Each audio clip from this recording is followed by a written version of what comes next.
I am going to talk about some controversial aspects of the management of patients with chronic hepatitis B under nucleoside analogs.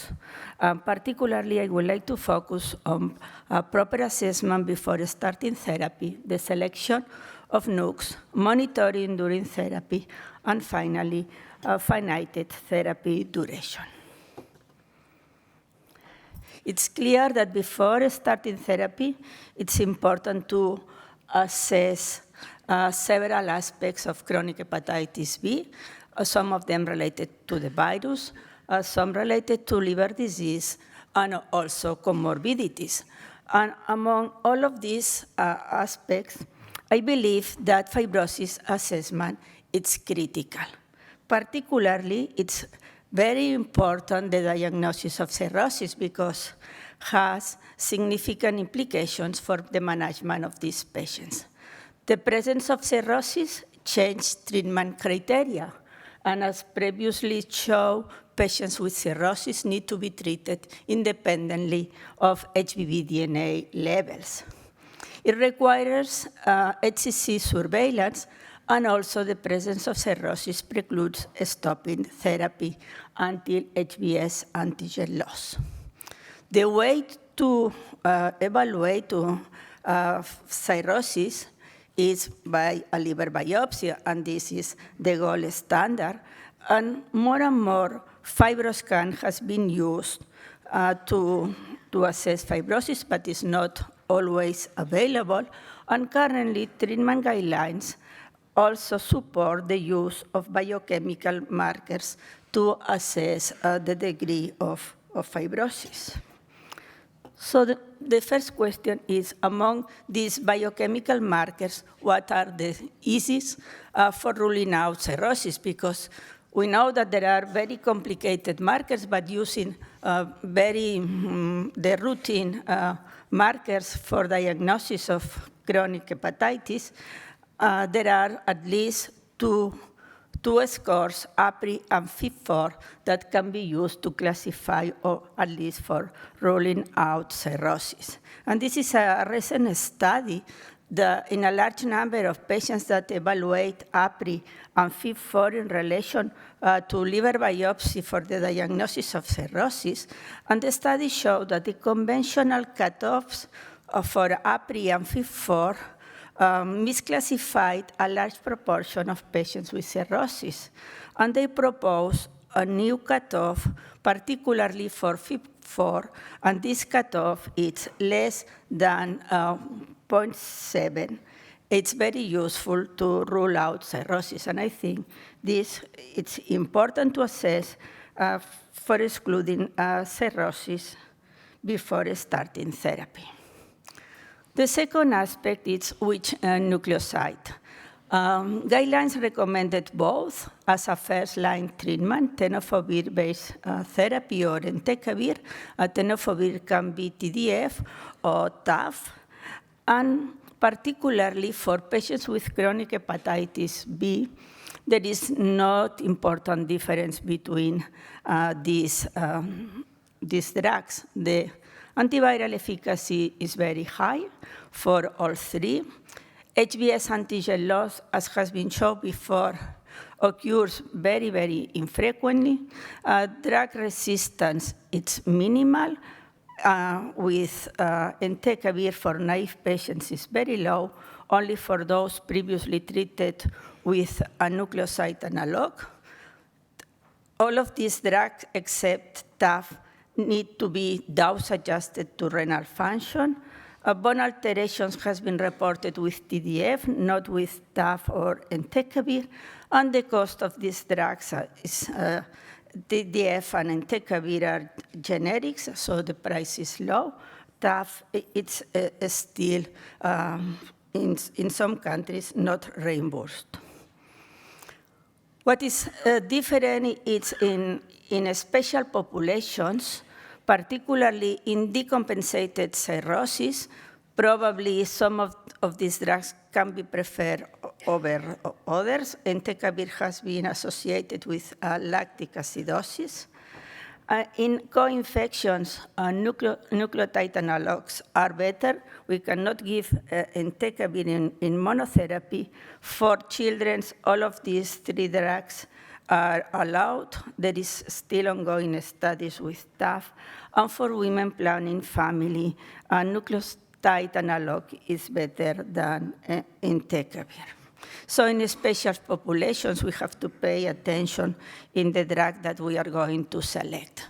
We know, and this is a study published, presented recently from patients from Greece, that comorbidities are more frequent in patients with chronic hepatitis B.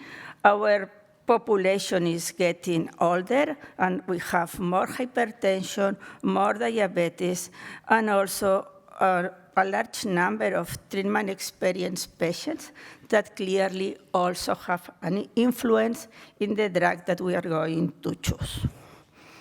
In these patients with comorbidities, the guidelines recommend TAF or entecavir over TDF, and these are the EASL guideline recommendations for patients with an age above 60, bone disease, chronic steroid use or other medications that worsen bone density, and also history of osteoporosis or fragility fractures, and renal alterations. Also, TAF or entecavir is preferred, and particularly in nucleoside analog exposures, TAF is the preferred over entecavir. So what are the new data on TAF in patients previously treated with TDF, now switch to TAF from TDF? And this is a recent study looking at the role of TAF in patients with risk factors according to EASL guidelines. In this study, patients were switched from TDF to TAF, and the efficacy after switching to TAF is the same. A highly numerical number of patients achieve normal ALT levels, and what is important is that patients with more one risk factor for TDF complications switching to TAF demonstrate at least stabilization or improvement in renal function and also in bone density. In these patients, there is improvement in bone mineral density after switching to TAF, independently if there is no risk factors or at least one of risk factors for TDF. There is a specific study for TAF in patients with moderate and severe renal impairment or end-stage renal disease. TAF doesn't need to be adjusted to renal function, and in this study, again, switching to TAF, it's associated with similar efficacy, with a higher rate of ALT normalization and stabilization or improvement in renal and bone safety after 24 weeks of therapy with TAF. In patients with chronic hepatitis B and advanced fibrosis and cirrhosis, surveillance of hepatocellular carcinoma is highly recommended. And this is one study published last year showing that a difference in the risk of developing HCC between entecavir and tenofovir. This study performed in Korea shows in a large number of patients that TDF was associated with a lower risk of developing HCC than entecavir, and this was validated in a hospital cohort showing, again, similar results. This starts a controversy about the role of entecavir and tenofovir and HCC.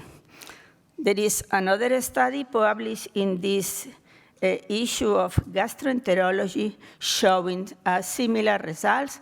A study performed in China and Hong Kong. Also, large number of patients, the majority of them treated with entecavir, less treated with TDF, and again, a higher risk of HCC with higher risk with entecavir. The study has a sophisticated analysis, and when propensity score weighting analysis was used, TDF still show a benefit lowering the risk of HCC comparing to entecavir, but this ratio has lost in a propensity score matching analysis. In the last two meetings, EASL and AASLD, different studies on this topic has been performed, the majority in Asian patients, showing no difference or slightly benefit of TDF over entecavir, even when this was performed in a propensity score matchings. But all of these studies were retrospective studies, very heterogeneous, and the only study performed, the prospective cohort study, it's a study from France, and Stanislas Paul has shown in this prospective study in almost 2,000 patients who receive TDF or entecavir, that at least in Caucasian patients, there is no difference in the risk of HCC between entecavir and tenofovir. And these results are similar in also another European study performed by George Papatheodoridis, showing no difference in the risk of HCC. Why may TDF have a lower risk of HCC? There are several explanations. Entecavir has been introduced in the market first than TDF. Probably the cohort of patients treated with entecavir had more severe liver disease and more comorbidities and more risk of HCC. In the initial studies in rats, using a high dose, very high dose of entecavir, a procarcinogenic effect was observed in rats, never in humans. Also, tenofovir has some potential advantage, a better virological suppression response, particularly in patients previously treated with lamivudine. There are several studies showing a higher rate of normalization in ALT levels, and also probably TDF have a better action stimulating interferon lambda. Looking at early ALT normalization during antiviral treatment, this study also in this issue of American Journal of Gastroenterology showed that patients that normalize ALT very early by year 1 or by year 2 of treatment, either with entecavir or tenofovir, the risk of developing HCC is lower than those who persist with elevated ALT levels. And the other possible mechanism is that nucleotide analogs, either entecavir or either adefovir or tenofovir, can induce interferon lambda 3 expression, and interferon lambda directly inhibits HBV replication and induce interferon-stimulated genes, and these interferon-stimulated genes can contribute to inhibition of mRNA translation as well as the degradation. Finally, the last aspect that I would like to point out is about finite treatment duration. There are several concerns about long-term nucleoside therapy, the financial burden, the adherence. A systematic review in a large number of patients showed that overall adherence to NUCs, long-term NUC, is optimal. 74% of patients have good adherence, and also the potential adverse events in bone, in renal events, and potential HBV drug resistance. The guidelines don't agree on the recommendations of stopping treatment in HB antigen negative patients without liver cirrhosis. The guidelines say that it's possible in selected non-cirrhotic patients, but with a lower level of evidence and a gray and a weak recommendation. AASLD suggests indefinite therapy for all adults with HBe antigen negative unless HBs antigen loss. So there is no agreement between guidelines, but we know that after stopping NUCs, it's possible to enhance immune response, and this immune response can lead to an inactive disease, an HBs antigen decline, and HBs loss, that it's the good situation, but also this enhancing immune response can lead to a clinical relapse, severe flares, and also decompensation, and even in patients with advanced liver disease, also death. And the clinical consequence is that patients require retreatment.